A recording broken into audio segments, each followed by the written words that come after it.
Film diawali seorang wanita bernama Tess dalam keadaan hujan berada di negara bagian Detroit, tepatnya di Brightmoor. Dia baru sampai di tempat Airbnb atau penginapan.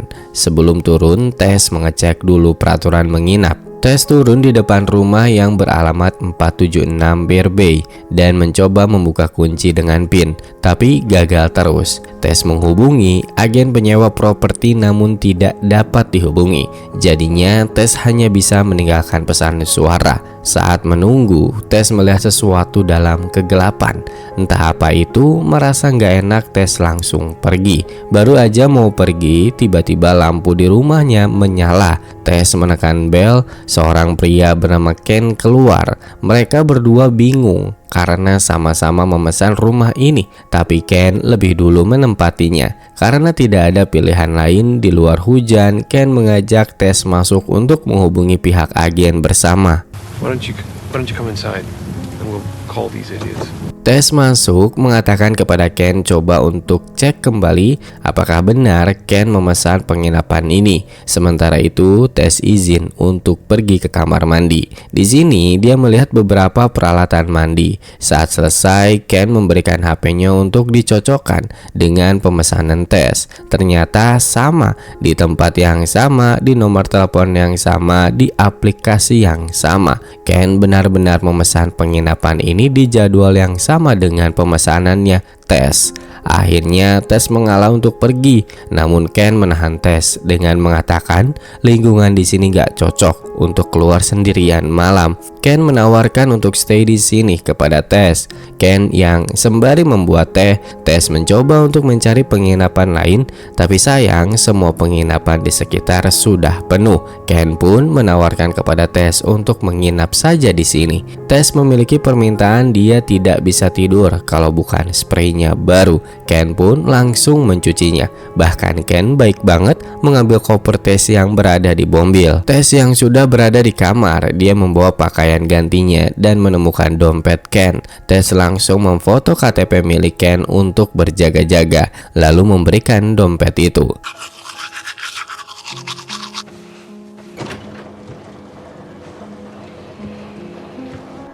Hey. Ken menunggu Tess dengan 2 gelas kosong dan sebotol anggur karena butuh 1 jam menunggu cucian spraynya kering. Jadinya Tess bersantai dan ngobrol dulu. Rasa penasaran kenapa Tess berada di sini karena dia akan interview kerja besok. Tess memesan penginapan agar tidak terlambat. Obrolan mereka semakin intens. Tess dan Ken memiliki selera yang sama dan Tess sudah merasa nyaman. Why is it always the girls who get their hearts ripped out in these things? Waktunya tidur tiba, Ken dan Tess bercanda saat membereskan spray kasur. Mereka terlihat semakin dekat. Saat tengah malam, Tess terbangun. Dia melihat pintu kamar terbuka. Tess keluar untuk mengecek. Dia melihat Ken yang masih tertidur. Tess mencoba membangunkannya. Ken terbangun dengan terkejut. Tess ingin memastikan siapa yang membuka pintu. Ken bilang dia tidak membukanya dan mereka lanjut tidur. Pagi harinya, Tess terbangun kesiangan. Tess yang sudah rapi lalu keluar kamar. Ken tidak ada di sini. Ken meninggalkan pesan untuk menaruh kunci jika keluar karena Ken sedang pergi jogging. Saat Tess keluar rumah, di sini terlihat aneh. Keadaan sekitar rumahnya tuh terlihat berantakan dan seperti sudah ditinggalkan lama, rusak dan kosong, tidak terawat. Karena semalam tidak terlihat, jadi Tess baru sadar saat ini. Gak cuma di sekitar tempat penginapan doang, tapi sepanjang jalan. Tess? Oh, hi, Catherine. Tess bertemu dengan Catherine untuk interview kerja. Setelah selesai, Tess memberitahu Catherine di mana dia tinggal sementara. Tess bilang di Brightmoor. Catherine shock dengarnya karena di daerah sana tidak ada penginapan dan dikenal juga berbahaya. Catherine menyarankan untuk pindah. Tess menjelaskan kalau dirinya mencoba untuk pindah namun penginapan di sekitar itu penuh. Tess juga merasa aman karena ada Ken di sana. Tess pulang saat saat baru sampai, ada seseorang dari kejauhan berlari sambil berteriak. Tess pun langsung mengambil kunci dan masuk. Pria itu mendekat dan berkata keluar dari rumah itu. Tess langsung beres-beres. Sebelum itu dia mencoba menelpon polisi, tapi kata polisi saat ini belum ada unit tersedia untuk menuju ke sana. Merasa sudah tenang, Tess di kamar mandi yang akan BAB tidak menemukan tisu. Dia mencari tisu sampai ke basement. Setelah mengambil tisu, anehnya pintu itu tiba-tiba terkunci dari luar. Keadaan yang aneh dan sial, handphone berada di kamar, kunci rumah juga sudah diambil oleh Tess. Sulit kemungkinan Ken bisa masuk ke rumah. Tess mencoba menengok dari jendela basement. Tess melihat ke sekitar, dia menemukan sebuah tali di balik boneka. Ketika ditarik, sebuah pintu terbuka. Tess mengambil barang-barang seperti cermin untuk masuk ke dalam ruangan tersebut. Lorong gelap dan ada satu pintu ditemukan. Ketika Tess masuk, di dalamnya terdapat kamera, ember, bekas tanda darah di tembok, dan satu buah kasur. Tess ketakutan, dia keluar dari kamar itu dan mendengar ketukan pintu dari Ken. Tess yang hanya bisa berteriak kencang karena di sini kan kedap suara. Untung aja Ken menyadari keberadaan Tess. Ken pun membantu keluar. Tess yang sudah panik, dia ingin segera pergi, tapi Ken menahannya. Ken bilang Tess aman berada di sini, tapi dia sendiri juga nggak tahu kalau di rumah ini ada basement yang memiliki ruangan tersembunyi. Ken akan mengeceknya. Jika Tess tidak bersedia ikut, Ken akan pergi sendirian, sedangkan Tess menunggu. Ken masuk sendirian, lama tidak muncul. Tess pun menghampiri ke basement. Tess memanggil, Ken menyaut, tapi setelah itu suara Ken menghilang. Tess yang gak mau kejadian terulang terkunci di basement. Dia mengambil kursi, meninggalkan kunci mobil di meja makan, dan mengganjal pintu dengan kursi. Tess memberanikan diri untuk masuk ke ruangan tadi, tapi ketika masuk ke kamar yang ada kamera, Tess tidak menemukan Ken. Di sini Tess melihat di tembok seperti sebuah pintu. Saat dibuka, benar saja ada lagi pintu rahasia yang menuju lorong bawah tanah. Di sini terdengar teriakan dari Ken yang meminta tolong. Hanya bermodalkan senter dari HP, Tess masuk sebuah lorong sempit tanpa pencahayaan sedikit pun. Tess berjalan perlahan, dia menemukan sebuah kandang. Tidak lama dari itu, tiba-tiba muncullah Ken. Ken mengatakan ada yang menggigit dia. Saat Tess mengajak pergi Ken, muncullah sosok mengerikan dari belakang.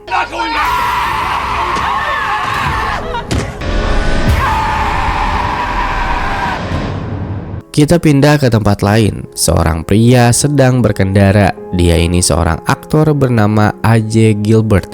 Dia mendapatkan kabar buruk dari telepon. AJ mendapatkan somasi dari lawan aktrisnya yang menuduh AJ telah melakukan pemerkosaan kepadanya.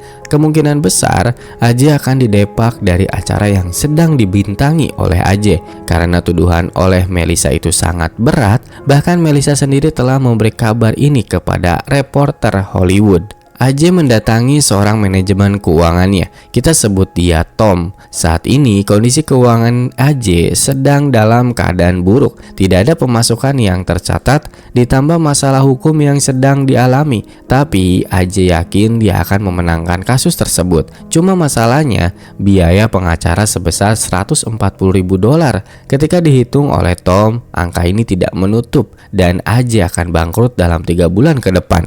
Usaha penyewaan properti yang dimiliki AJ juga hanya menghasilkan sedikit uang. Udah tertimpa masalah, kini AJ juga harus kehilangan Tom yang keluar mengurus keuangan dari AJ. AJ berada di bandara baru sampai di Detroit. Dia melihat HP dan mendapatkan kabar artikel terbaru soal kasus skandal dirinya. AJ pun langsung menelpon Robert, pengacaranya, untuk membahas ini. Robert bilang AJ bisa saja dipenjara dari tuduhan ini. AJ meminta kepada Robert untuk tangani dulu, soalnya AJ akan mengurus properti miliknya di Detroit untuk menjual aset ini. AJ pergi ke tempat agen properti penyewaan untuk mengambil kunci rumahnya, dan tempat itu adalah 476 Barbary. AJ sampai di lokasi, dia melihat mobil Tess yang terparkir. Dia masuk ke rumah, menutup pintu menuju basement dan mengecek di semua ruangan. Terlihat koper milik Tess dan pakaian milik Ken di sini. Untuk memastikan, AJ menelpon lagi agen penyewaan properti. Sebagai tambahan informasi, jadi AJ adalah pemilik rumah ini. AJ menaruh rumahnya ke agen penyewaan untuk dikelola. Tess dan Ken adalah penyewa yang kebetulan datang bersamaan. AJ menelpon agen untuk memastikan apakah ada yang menyewa rumahnya, tapi agen bilang tidak ada. Dan anehnya, agen itu terdengar tidak peduli saat ditelepon. Dia dengan enteng bilang bahwa rumah AJ sudah 2 minggu ini belum ada penyewaan. AJ protes dengan keadaan saat ini, tapi protesnya tidak didengar, malah teleponnya ditutup. Malam hari, AJ masih berada di sini sedang mencuci muka. Ibunya menelpon. Orang tua AJ ingin bertemu dengan AJ, namun AJ menolak dengan alasan sibuk. Padahal orang tua AJ sedang khawatir karena masalah yang dialami anaknya. Respon AJ ini benar-benar di luar nalar. AJ malah memaki-maki Melissa sebagai pelacur selama dia bicara dengan ibunya. Pokoknya mulut AJ ini sampah, menghina orang terus. Dan telepon pun ditutup karena ada panggilan telepon dari temannya.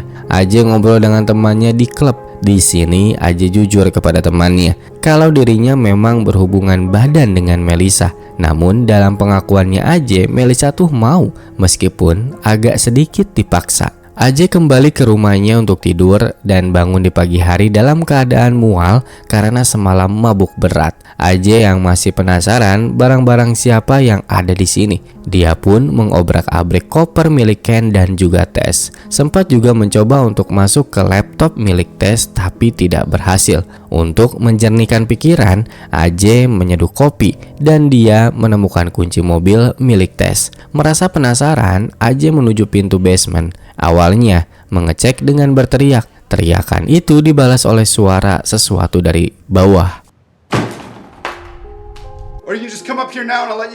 Kesal tidak mendapatkan jawaban, AJ tidak terima ada seseorang yang tinggal di rumahnya, tapi dia tidak tahu. AJ pun mempersiapkan dirinya, membawa pisau dapur dan juga senter untuk masuk ke basement. AJ masuk perlahan dengan senternya. Dia di sini mendengar sesuatu di balik pintu rahasia. AJ membukanya menggunakan tali. Dia pun terkejut ketika menemukan sebuah ruangan. AJ kembali ke atas, dia membuka internet mencari tahu apakah basement dihitung saat seseorang menyewa. Dia menemukan informasi basement biasanya tidak dihitung dalam penyewaan. Merasa dirinya dirugikan, AJ turun lagi, kini membawa meteran mengukur setiap sudut ruangan dan secara tidak sengaja menemukan pintu lagi yang menuju ruang bawah tanah. AJ tanpa ragu sedikit pun melanjutkan menghitung seluruh ruangan bawah tanah. Seluruh sudut disusuri hingga mendapatkan total seluas 10 kaki. Dan sampai akhirnya dia menemukan sebuah ruangan yang ada TV di sini yang memutar sebuah video tutorial menyusui anak yang rewel, juga kasur lantai. Saat AJ memperhatikan ruangan ini, tiba-tiba meterannya bergerak dan yang terjadi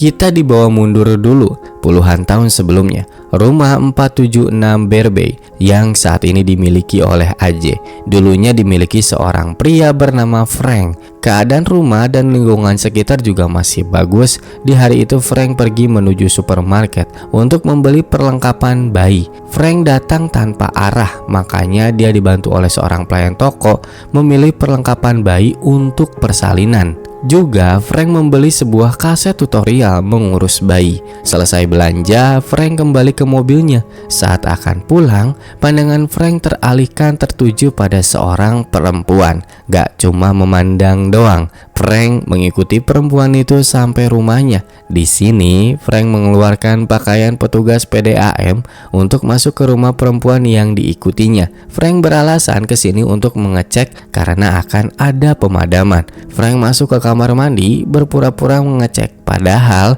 dia membuka kunci jendela lalu pergi pamitan. Frank pulang bertemu dengan Doug, tetangganya. Doug akan pindah dari kampung ini. Rumahnya sebentar lagi akan dijual karena menurutnya di sini lingkungannya buruk dan akan membusuk suatu saat nanti. Doug bertanya apakah dirinya juga sama akan pindah. Frank mengatakan dia tidak akan pindah kemana-mana. Frank masuk ke rumah, membawa belanjaannya dan menuju basement. Kembali lagi ke Tess dan AJ. Mereka berdua terjebak di suatu lubang. Di sini Tess yang lebih dulu dikurung. Tess sudah mengetahui monster yang menangkapnya sebenarnya baik. Dia ramah. Cuma caranya berbeda. Dia menganggap Tess dan AJ adalah bayinya. Monster itu dipanggil dengan sebutan The Mother. The Mother datang membawa sebotol susu. Tess bilang untuk ikuti kemauannya saja. Jika AJ kesal, maka dia juga akan kesal. Tess mencontohkan dengan menyedot botol susu, tapi AJ menolak. The Mother pun kesal dan membawanya keluar.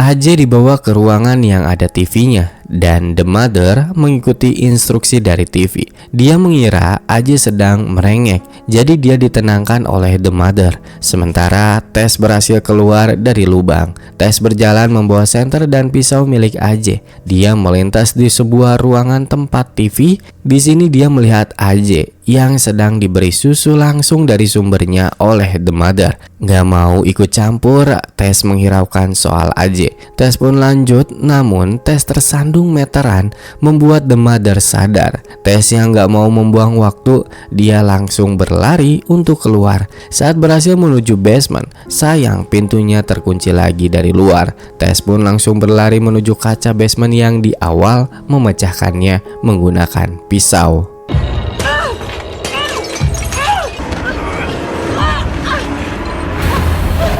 Tess berhasil diselamatkan oleh seseorang yang pernah mengejar Tess sebelumnya untuk tidak masuk ke rumah itu, dan AJ sudah terbangun dari kasur lantai. Sedangkan di luar, pria yang menyelamatkan Tess bernama Andre. Andre mengatakan tempat itu berbahaya dan mengajak Tess untuk pergi ke tower air di tempatnya Andre tinggal. Tapi Tess ingin kembali mencoba untuk menyelamatkan AJ, meminta HP kepada Andre, tapi sayang dia tidak punya. Di sini Andre menyarankan untuk pergi karena The Mother akan keluar tiap malam dan akan mencari Tess. Kembali ke AJ, dia menemukan sebuah lonceng yang diikat oleh tali panjang. AJ pun mengikuti tali itu dan Tess sedang pergi sendirian untuk mencari bantuan. AJ yang masih terus mengikuti tali dari lonceng yang cukup panjang banget. Akhirnya dia menemukan ujung, ada sebuah pintu. Dengan penuh keyakinan dia membukanya,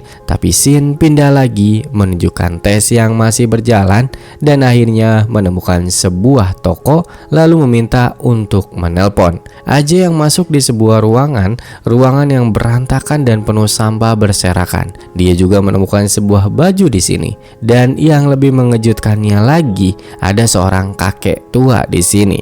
Dia sudah berbaring lemah dan itu adalah Frank. Tess yang sudah menelpon polisi. Datanglah dua petugas, Matt dan Joy. Laporan dari Tess ini sepertinya kurang ditanggapi serius. Bahkan Matt gak percaya cerita dari Tess kalau dirinya dan AJ disekap. AJ yang masih dengan Frank tidak bisa berbicara, dia hanya menunjuk saja. Dari sini kita tahu kalau lonceng tersebut adalah untuk memanggil The Mother. AJ mengambil minum untuk Frank. AJ ngoceh sama Frank yang udah nggak berdaya. AJ dengan yakin akan membawa keluar Frank dari sini, tapi Frank cuma nyimak aja dan dia menunjuk lagi sesuatu. AJ yang bingung, dia pun membawa sebuah laci menaruhnya di dekat Frank.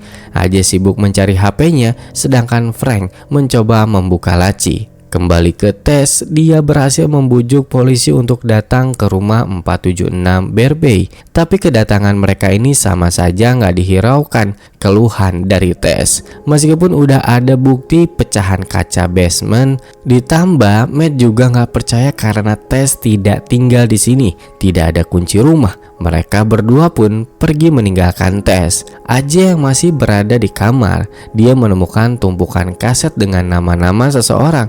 AJ penasaran, dia memutar salah satu kaset tersebut. Tess yang nggak nyerah gitu aja, meskipun dia sendirian sekarang. Tess masuk melalui jendela rumah, mengambil kunci mobilnya di meja makan. Kembali ke AJ, dia melihat salah satu rekaman. Entah apa isi videonya, cuma AJ langsung berubah, yang tadinya ramah kepada Frank berbalik marah, bertanya apa yang dia lakukan. Tapi di luar dugaan, Frank mengambil pistol di laci mejanya untuk mengakhiri hidupnya sendiri. Tess di luar, dia masuk ke dalam mobil, namun baru saja akan pergi, tiba-tiba muncul The Mother. Tess menabrakkan mobilnya ke The Mother, sampai-sampai mobilnya mogok dan rusak, dan si The Mother itu pingsan di atas kap mobil. AJ yang melihat pistol milik Frank tergeletak, dia pun mengambilnya untuk berjaga-jaga. Lalu Tess yang merasa udah aman, dia masuk kembali ke ruang bawah tanah. Saat mereka ini berpas-pasan, hanya terlihat lampu senter. Ternyata itu si AJ malah nembak Tess. Tapi untungnya Tess masih hidup meskipun tertembak di bagian perut. AJ membawa Tess keluar, dan di luar The Mother sudah menghilang. Mereka berdua berjalan menuju tower air dan bertemu dengan Andre. Andre mengevakuasi mereka, membantu mengobati luka Tess. Nah, dari sini kita mengetahui The Mother itu siapa. Ternyata The Mother adalah anaknya Frank yang berumur 40 tahun. Dia itu hasil hubungan satu darah. Frank seringkali membawa wanita, seperti yang kita lihat di flashback saat dia membuat rencana soal pemadaman PDAM. Juga koleksi kaset di kamarnya. Di tengah obrolan ini tiba-tiba The Mother datang, menarik tangan Andre hingga terlepas dan membunuhnya. AJ dan Tess berlari menuju atas tower air. Meskipun dalam keadaan terluka, Tess berhasil sampai atas. Tentu The Mother pun mengejar. Di sini tiba-tiba AJ membuat ide. AJ mendorong Tess ke bawah untuk pengalihan karena The Mother menganggap Tess adalah bayinya. Tak disangka The Mother ikut loncat untuk menyelamatkan Tess. AJ menyusul Tess yang ada di bawah untuk menolong dan meminta maaf. Sebuah karma pun tiba karena The Mother mencekik AJ hingga tewas. Lalu The Mother menolong Tess, mencoba mengangkat Tess, tapi Tess tidak sanggup juga menolak. The Mother masih menganggap Tess adalah bayinya dan tulus, tapi mungkin caranya yang menyeramkan. Dengan terpaksa untuk mengakhiri penderitaan The Mother, Tess menembaknya. Sedikit penjelasan, The Mother adalah sosok dari hubungan sedarah yang dilakukan Frank selama bertahun-tahun. Frank adalah seorang pelaku kejahatan seksual yang mengincar wanita, memperkosanya, mengurungnya di ruang bawah tanah sampai dia melahirkan seorang anak. Dilahirkan anak itu tanpa dokter, tanpa bidan, hanya seorang diri Frank. Kenapa The Mother menjadi sangat kuat? Tidak tahu karena tidak pernah dijelaskan. Namun poin seperti hubungan saudara dan hidup dalam lingkupan horor menjadikan The Mother bermutasi, memiliki daya tahan dan kekuatan. Namun sifat keibuannya masih ada dalam dirinya. The Mother adalah sosok menyeramkan, tapi hatinya seperti ibu yang tulus merawat bayinya. Film pun tamat.